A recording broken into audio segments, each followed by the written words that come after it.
اللواء هشام فرج، رئيس قطاع الامن بوزاره الثقافه، اهلا بحضرتك. اهلا بيك، ازي حضرتك؟ حضرتك شفت الديفيليه بقى النهارده، عايز اعرف رايك فيه الاول. تحفه، حاجه عظيمه جدا جدا، ودي مش اول مره انتوا تعملوها. قطاع الفنون الشعبيه برئاسه الاخ الفاضل والاستاذ الفنان الجميل عماد سعيد، القطاع كله الفتره اللي فاتت عمل كذا ديفيليه، كرنفالات جميله في الشارع وحاجات الناس كانت محتاجاها، وده كان تدعيم لينا بشكل جيد جدا جدا بمناسبه افتتاح الشارع.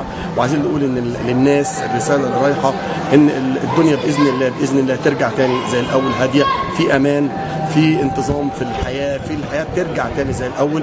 فمشاركه قطاع الفنون الشعبيه بالشكل اللي انا شايفه النهارده والايام اللي فاتت والايام اللي جايه هيبقى برنامج بس اعتقد النهارده اكتر من المره اللي فاتت كمان، يعني حاجه عظيمه النهارده والايام اللي جايه. لا الحقيقه انتوا اديتوا الفتره اللي فاتت كتير، النهارده كان حاجه عاليه جدا. وطبعا الدكتور عماد سعيد قال ان هو في الايام الجايه باذن الله هيبقى في مشاركه على طول، وبكره الجمعه في مشاركه ثانيه. ده عمل في الشارع روح ممتازه وجميله ورواج. احنا بنروج لمصر عشان السياحه ترجع تاني زي ما كانت. الناس بتنزل بتشوف عرض الحصان، التنوره، الموسيقات الشعبيه بتاعتنا. الناس في الشارع كمان متفاعلين جدا مع الفلكلور المصري الجميل. الناس بقت باصه من البلكونات وانا بصور وفرحانه وبسقف. يعني انا ماسك مشرف على مجموعه الامن في الشارع، يوصل لي ردود فعل جميله جدا من الناس. حاجه طبعا دي هتبقى تتحسب لكم في المساعده ان احنا رجعنا الشارع باذن الله لاصله اللي بيعمله قطاع الفنون الشعبيه الان. طب كان ممكن في انواع كتير قوي من المشاركه في ان احنا برضو ننشط السياحه في شارع المعز، بس اشمعنى ان احنا خدنا الشكل ده بالذات يعني هل في اكيد في هدف ان انا اعمل بالشكل ده يبقى ديفيلات تطلع وكده والله انا الهدف من اي مشاركه فنيه مش قطاع الفنون الشعبيه، لو اي مشاركه فنيه من اي جهه في الوزاره بعروض، ورش عمل، ورش يعني ممكن معرض مثلا فوت تشكيليه او المكان هنا مفتوح قدام منطقه الون اللي احنا واقفين فيها هنا. انا شايفه كان في مسرح حضرتك قدام. المسرح ده ثابت هنا ودي قدام منطقه. ده تبع ايه؟ مسرح معمول هنا، كان بيت الشعر عامله استاذ جمال الشعر، واحنا موافقين على المحافظه سايبه لنا عشان نعمل عليه الانشطه. المحافظه متعاونه معانا جدا فيه. طبعا وزاره الاثار عملت اقصى ما يمكن بتساعد، يعني وزاره الاثار، الداخليه، محافظه القاهره، حي وسط، قطاع الفنون الشعبيه، كل ده بيشارك معانا.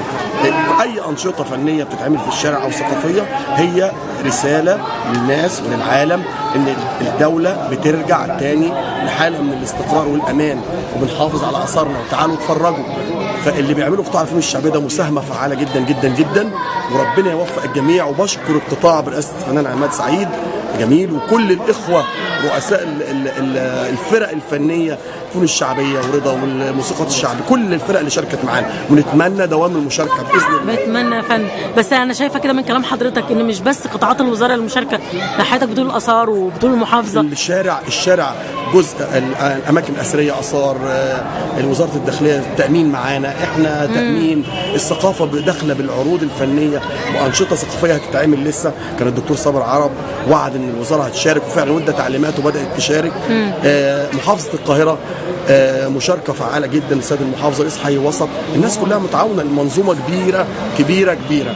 بس الحمد لله هي نجاح لحد دلوقتي. الناس فعلا يعني زي ما تقول تعبت وعايزين نستريح، عايزين الفتره اللي جايه تبقى امان بقى بجد. وكانت يعني برضه الواحد يقول من الاخر بامانه شديده جدا توجيه السيد المهندس ابراهيم محلب رئيس الوزراء بنفسه ومتابعته وعوده الشارع، ده كان ليها دفعه لكل الجهات، تعاونت بشكل غير عادي. سيادته المهندس ابراهيم محلب يعني كل يومين ثلاثه بيطمن حاله الشارع ايه. طبعا على المشروع ده تمام، هو عايز السياحه ترجع ونزل بنفسه زار وشاف مقابله الناس ليه من غير يعني مقابله من القلب. الراجل بيشتغل، عايزين مصر ترجع زي ما كانت، السياحه تشتغل تاني زي ما كانت. كل الناس بتتضافر ترجع المنظومه تاني باذن الله. احنا بنرحب باي مشاركات فنيه في شارع المعز، مشاركات ثقافيه، عروض سينمائيه، ورش للفنون التشكيليه. احنا موفرين عربيات جولف، عربيات الكهرباء للكبار السن والعجزه، المرضى بيدخلوا بيها وبيتحركوا. طب حضرتك كقطاع الامن، انت شايف ايه اللي ناقص هنا في شارع المعز عشان يبقى المنظومه كلها متكامله. احنا دلوقتي لا، انا مش ناقص حاجه، هي احنا بدانا ناخد الخطوات الصح، محتاجه مننا الاستمراريه اللي هي اللي عايزين النوادي، النوادي، الجمعيات المدنيه، كل ده يشاركوا ويجوا يزوروا الشارع. والاناره برضه يا سياده اللواء، انا شايفه ان الاناره ضعيفه شويه. بدانا وكان في توجيه من السيد رئيس الوزراء بده ان باعاده الاضاءه دي تبع الصوت والضوء، مش اي اضاءه، فمضطرين ان احنا بتتعمل دراسه سريعه انها يرفع كفاءه كل المناطق الاثار اللي موجوده في شارع المعز. يعني مش هنقدر نعمل اي اضاءه، فده اللي مأخر شويه رفع الكفاءه. احنا بدانا نعمل اضاءات مؤقته عشان يجي الدراسه كامله ويتعاد رفع كفاءه، ترجع تاني كفاءه الاماكن الاثريه اللي موجوده في الشارع. فده معلش نتيجه للي حصل بعد 25 يناير. أيوة. دمر تدمير رهيب، وحاجات بملايين الجنيهات اتكسرت من اجهزه كهرباء واجهزه اضاءه وكشافات يعني حصل تدمير غير عادي للشارع. والحمد لله هي بدانا نرجع. بوابات باظت، 21 بوابه الكترونيه، عملنا بوابات جديده، شغلنا 8 عربيات بدل عربيتين كهرباء.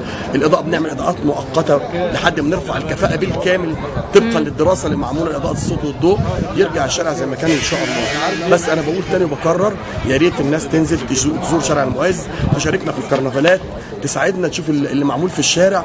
ويا ريت البيت الفني الفنون الشعبيه برئاسه الفنان الجميل استاذ عماد سعيد يشاركنا دايما بفعاليات في شارع المعز. وان شاء الله قريب بعد اجازات امتحانات المدارس يا ريت نعمل مهرجان في شارع المعز هنا في ساحه ألاوون باذن الله. بامر الله. بالتوفيق للجميع. انا بشكرك جدا على اللقاء الجميل ده.